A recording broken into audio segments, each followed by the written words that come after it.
لیکن جہاں ایک طرف بعض لوگوں نے دیندار اور متقی ہونے کے لیے داڑھی رکھنا واجب قرار دے دیا ہے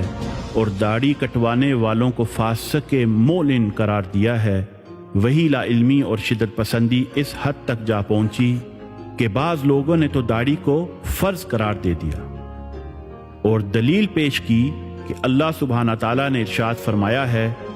کہ شیطان نے کہا تھا وَلَآمُرَنَّهُمْ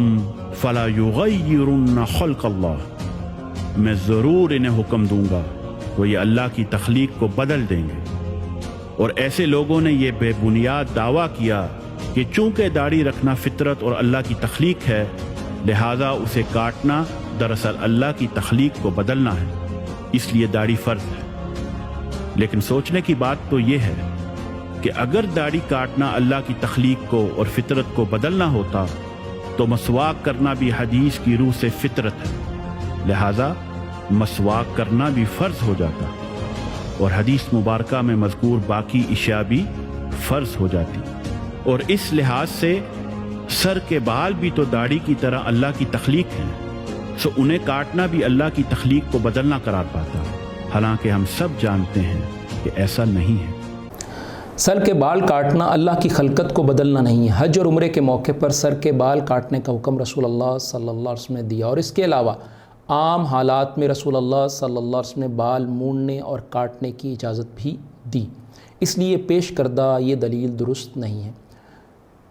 دوسری بات، عورتوں کی مشابہت کرنے والوں پر رسول اللہ صلی اللہ علیہ وسلم نے لعنت کی ہے، اور ظاہر ہے کہ عورت کی داڑھی نہیں ہوتی، نہ اس کو داڑھی آتی ہے، تو مرد کے چہرے پر آئی ہوئی داڑھی کو منڈوا کر اپنا چہرہ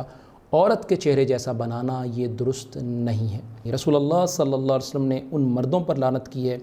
جو عورتوں کی مشابہت اختیار کریں، اور ان عورتوں پر بھی لعنت کی ہے جو مردوں کی مشابہت کرتی ہیں۔ صحیح بخاری 5885۔ لہٰذا ایسا موقف رکھنا شدت پسندی کے سوا کچھ نہیں، کیونکہ یہ آیت مبارکہ دراصل ان لوگوں کے بارے میں نازل ہوئی جو زمانہ جاہلیت میں غلاموں اور جانوروں کے جنسی اعضاء کو نکارہ کر کے اللہ کی تخلیق میں ایسی مستقل تبدیلی کر دیتے تھے جس کو اپنی اصلی حالت میں واپس لانا ممکن نہیں تھا۔ یہی اللہ کی تخلیق کو بدلنا ہے جس سے منع کیا گیا ہے۔ اس آیت کو صرف غلاموں اور انسانوں کے اعضاء تک محدود کر دینا درست نہیں، کیونکہ داڑھی اللہ کی تخلیق ہے، روز شیو کرنے کے باوجود اگتی ہے اور صرف مردوں کے چہروں پر اگتی ہے، عورتوں کے چہروں پر نہیں اگتی۔ تو داڑھی مڈانے کو جن علماء نے تغییر لخلق اللہ کی تخلیق میں تبدیلی کہا ہے، انہوں نے درست کہا ہے۔ اب اس آیت مبارکہ سے داڑھی کو فرض ثابت کرنا قرآنی آیات کا غلط مفہوم نکالنے کے مترادف ہے، کیونکہ اگر داڑھی فرض ہوتی اور اسے کٹوانا فعل حرام ہوتا اور ایسا کرنے والا گناہ کبیرہ کا مرتکب ہوتا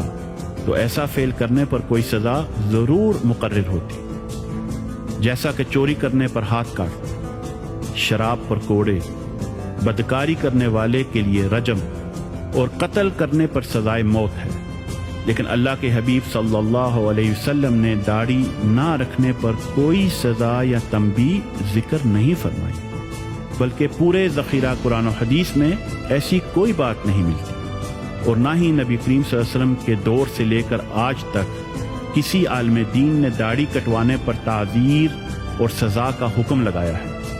لہذا داڑھی بڑھانے کو فرض قرار دینا خود سے دین میں اضافہ کرنے والی بات ہے۔ اگر داڑھی کاٹنے کی سزا نہیں تو غور کیجئے، نماز چھوڑنا بلا شبہ گناہ ہے، شرک کرنا بھی گناہ ہے، روزہ چھوڑنا بھی گناہ ہے۔ ان نافرمانیوں کی بھی شراب نوشی، بدکاری اور قتل کی مانند مقرر دنیاوی سزا نہیں ہے، بلکہ ان کے علاوہ بھی کئی نافرمانیوں کی مقرر دنیاوی سزا نہیں ہے، تو پیش کردہ یہ اصول بھی درست نہیں ہے۔